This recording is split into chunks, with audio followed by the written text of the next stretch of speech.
Dévotion journalière. Église La Foi Apostolique.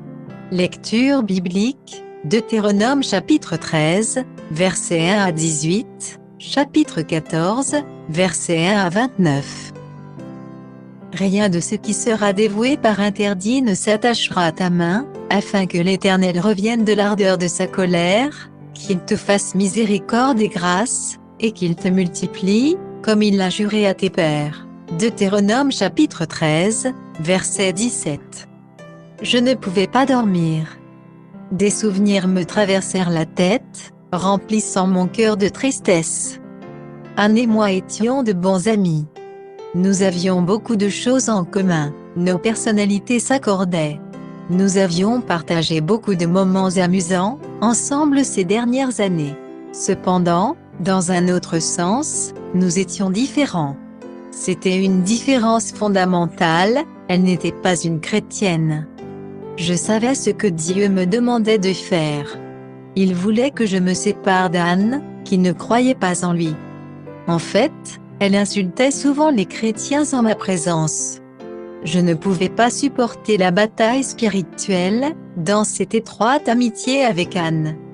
Je savais que je devais me séparer d'elle, même si c'était difficile à faire. Dans notre texte, nous lisons une loi qui exigeait des conséquences graves, si elle n'était pas respectée. Les enfants d'Israël avaient la responsabilité de se séparer des idoles, et des adorateurs d'idoles, même si ces adorateurs étaient des gens extrêmement proches d'eux, ou même s'ils étaient leur propre famille. Dieu exige toujours que nous nous séparions du péché et des pécheurs. L'influence de quelqu'un qui est notre ami intime, nous affectera probablement plus que celle d'un étranger. Tout comme Anne a entravé ma foi en Dieu, il se peut qu'il y ait des gens, même des amis proches, dont nous devons nous séparer, pour pleinement suivre Dieu. La séparation serait-elle facile?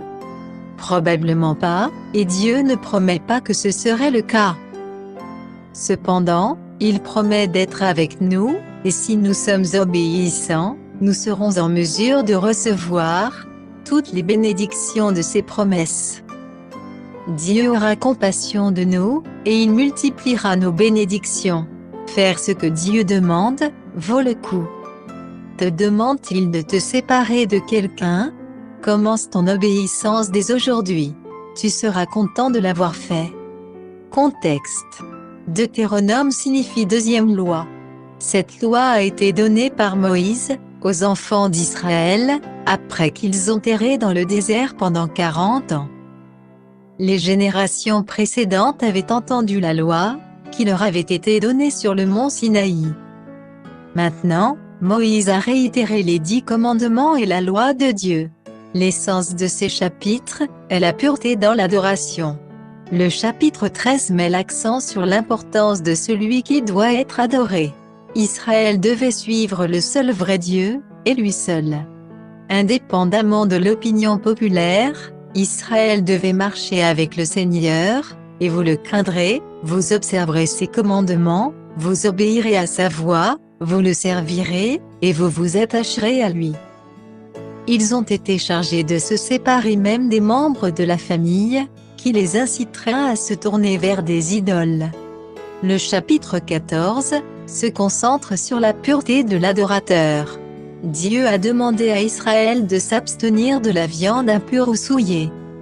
De cette manière, Israël se distingue des païens. Dieu leur a demandé d'éviter les rites de deuil païens, les aliments impurs, et les rituels païens. Dieu s'attendait à ce que les Israélites suivent sa conduite sur un lieu saint et séparé, pour lui faire des sacrifices. Il insistait sur le fait que les enfants d'Israël devaient être saints, et sans tache devant lui. Regardez de plus près. Si les enfants d'Israël entendaient parler d'un groupe de personnes servant des idoles, que leur a-t-on demandé de faire avant de les détruire? Pensez-vous qu'Israël avait fréquemment des problèmes avec de faux prophètes, ou avec sa famille proche, et ses amis qui les incitaient à adorer les idoles? Pourquoi? De quelle manière vos amis proches, et votre famille pourraient-ils vous encourager, ou vous décourager aujourd'hui? Que devriez-vous faire à ce propos? Conclusion. Soyons attentifs à la compagnie que nous avons, et décidons de garder Dieu en premier plan dans nos vies, et de choisir sagement nos amis. Bonne journée à vous.